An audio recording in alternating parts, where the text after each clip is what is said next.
Yo, what up? Welcome to another episode of the Oakland Warriors podcast. I'm Patrick, flying solo. I do want to discuss a little bit about the Suns' collapse in that game 7. I mean, that was brutal. I wasn't watching the game, but I caught the score on my phone and I was like, whoa, they are down by 30 at half. I didn't end up watching the second half either. I recorded it because I wanted to see either the Suns make the most amazing comeback ever, or I wanted to see the Suns go down in flames. And of course, the latter is what happened. I just wonder what's going to happen to the Suns after this. It's crazy because this whole season, obviously they were the best team record-wise, but they also just looked like the most well put together team overall.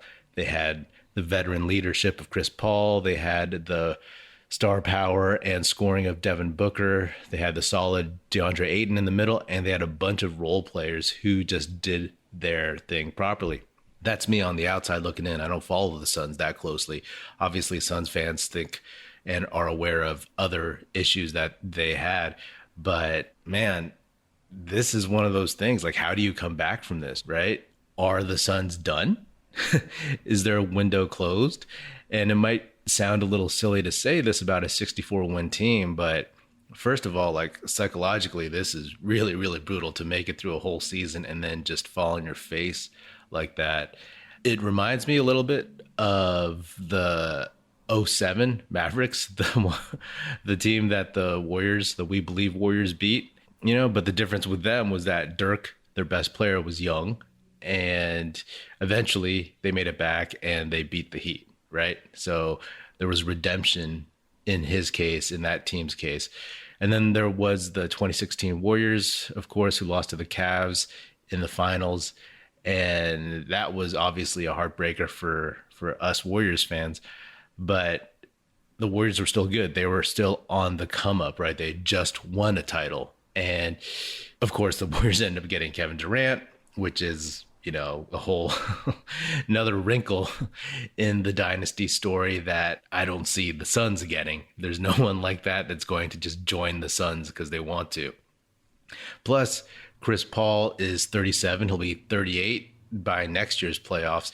And I don't know. I don't know if he has it in him anymore.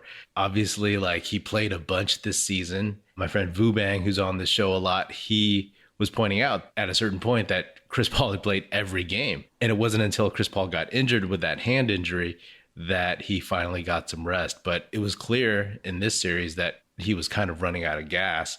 And add another year onto him next season, I don't know. I don't know if he can do it, if he can pull it off. And it's crazy because Chris Paul, right? Like, there was that Jeremy Lin tweet where he was like, Chris Paul deserves a title. And everybody was like, why? Because I always said that Chris Paul, he feels like he falls into that category of Karl Malone, John Stockton, Charles Barkley, guys who, did enough like things on the court where the basketball gods, karma, whatever you want to call it, would deny them the chance to have a title. So I feel like Chris Paul, with his flopping and baiting and whining and all this other stuff, I mean, I'm sure he's a good enough dude off the court, but just on the court, like, those are the things that I'm like, well, it seems like the stars are not going to align for him unless he ends up at age 40 someday as like a bench player on a team that wins the title. You know what I mean? And another thing, it's like, there was a part of me that thought that the Suns would be a better matchup for the Warriors, right? Because clearly Luka was the best player in that series with the Suns. And so, like, you're like, well, you don't want to have to face that best player. But also, it's like, because CP3, like, I always assumed that he would run out of gas like he did, and that the Warriors could overwhelm and beat the Suns. And obviously we see how flawed they are, but it is what it is. Regardless, I think that the Warriors match up better with the Suns and with the Mavericks than they did with the Grizzlies. Different challenges for sure. And then you look at Devin Booker. Is he that guy? Right? He was rising. Everybody was talking about him as one of the premier players, but like, a performance like this is not going to do anything to help him. Sure, he's still getting better, but is he who he is at this point, and can he get over that hump?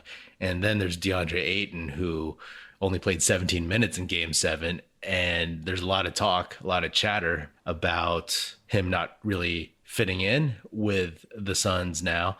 He's a restricted free agent, so the Suns can just match whatever he gets on the market, but is he in their future plans? Does he really work with them? And, it was the whole thing that DeAndre Ayton wasn't that good first couple seasons, but then he played well last year, and then this year he showed out. But again, the narrative is always a narrative, right? Is he going to be that guy? Is he going to be a second best player or even third best player on a title team? Do the Suns want to pay him the max or whatever he gets from whomever offers him a contract on the market?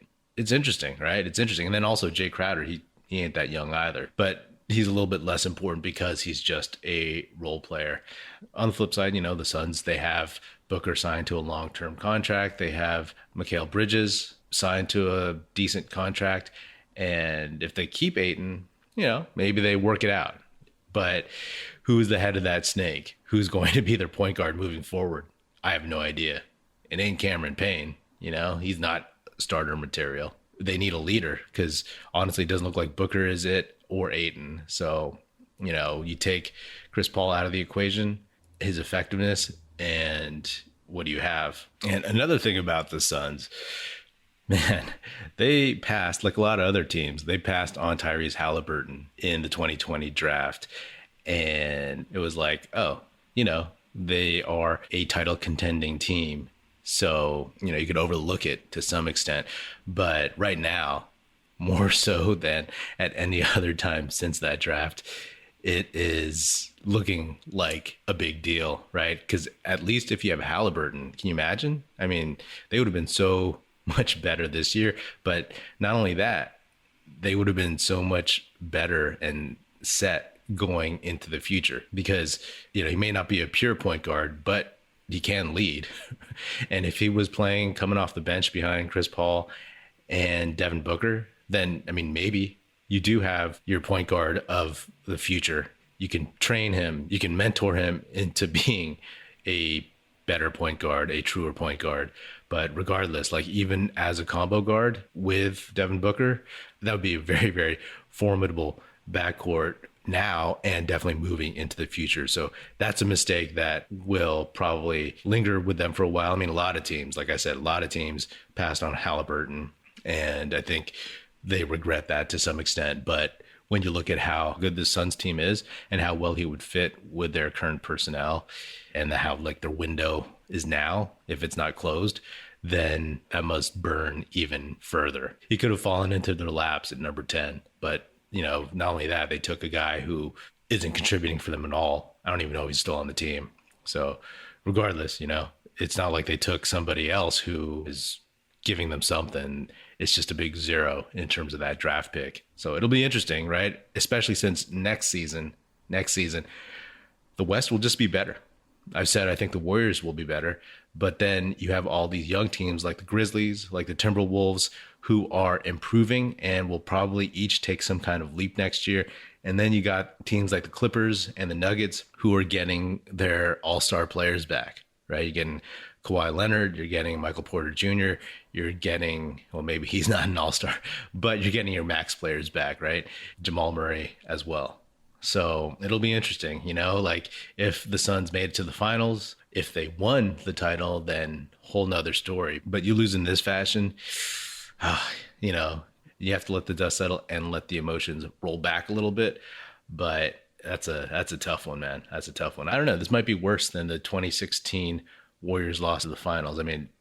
Apples and oranges to some extent because of the way the Warriors lost 3-1, the Draymond suspension, the Kiki Vandeweghe BS, and just the fact that they were the 73-win team. But the Suns, to them, they have a whole history of heartbreak. They've never won an NBA title.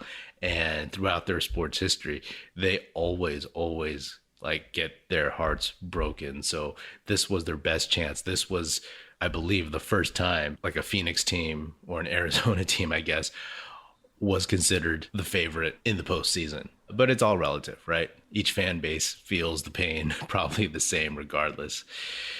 Anyway, that's all I got on that of the Oakland Warriors podcast. Be sure to subscribe wherever you get your podcast. Feel free to hit me up on Twitter at Patrick Epino or at Oakland Warriors. Check us out at oaklandwarriors.com, and be sure to check out our YouTube channel, youtube.com/Oakland Warriors.